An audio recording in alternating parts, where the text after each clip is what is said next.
अहिले म स्विडेनमा छु र स्विडेनको यो रोयल प्यालेसमा छु। यहाँ देख्न सक्नुहुन्छ यो स्टकहोममा अवस्थित रोयल प्यालेसमा छु। र यो निकै पुरानो हो। यो झन्डै 12औं-13औं शताब्दीमा बनेको यो दरबार हो होइन। यहाँ देख्न सक्नुहुन्छ। यहाँ देख्न सक्नुहुन्छ यहाँ विशाल घण्टाघर छ होइन। वरपर यी पुराना तोपहरू छन् होइन। अब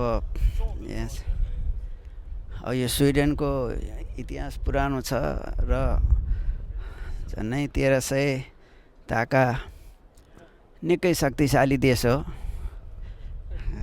निकै शक्तिशाली देश हो स्विडेन होइन। अब यो फिनल्यान्डलाई आफ्नो अधीनमा राखेको थियो स्विडेनले। झन्डै 500-600 वर्ष जति चाहिँ अधीनमा राखेको थियो होइन। अब यहाँ फोटो खिच्ने पनि भइरहेको छ होइन। यहाँ आर्मीहरू यहाँ माथि हेर्न सक्नुहुन्छ यो कलाकृति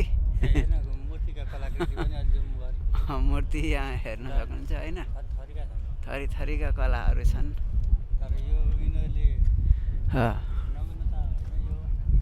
कला हो यो, नग्नता होइन, कला हो यहाँ होइन। कलाहरू उतापट्टि देख्न सक्नुहुन्छ होइन दरबार। अब यहाँ आर्मीहरू पुलिसहरू यहाँ अब केही समारोह राजा रानीको हुन लागे जस्तो देखिन्छ होइन। अब यहाँ यसरी चाहिँ बसिरहेको छ।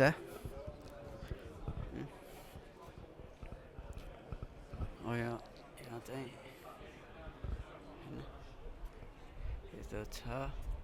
अब यहाँ हेर्न सक्नुहुन्छ यो यहाँ चाहिँ निकै पुराना 10जना सुन्दरीहरू हाम्रो नेपालमा पनि अब यो राजाहरूको उसमा चाहिँ यस्तै सुरज सुन्दरीहरूको हुन्थ्यो होइन। यहाँ पनि यो मूर्ति यो कला हो यो।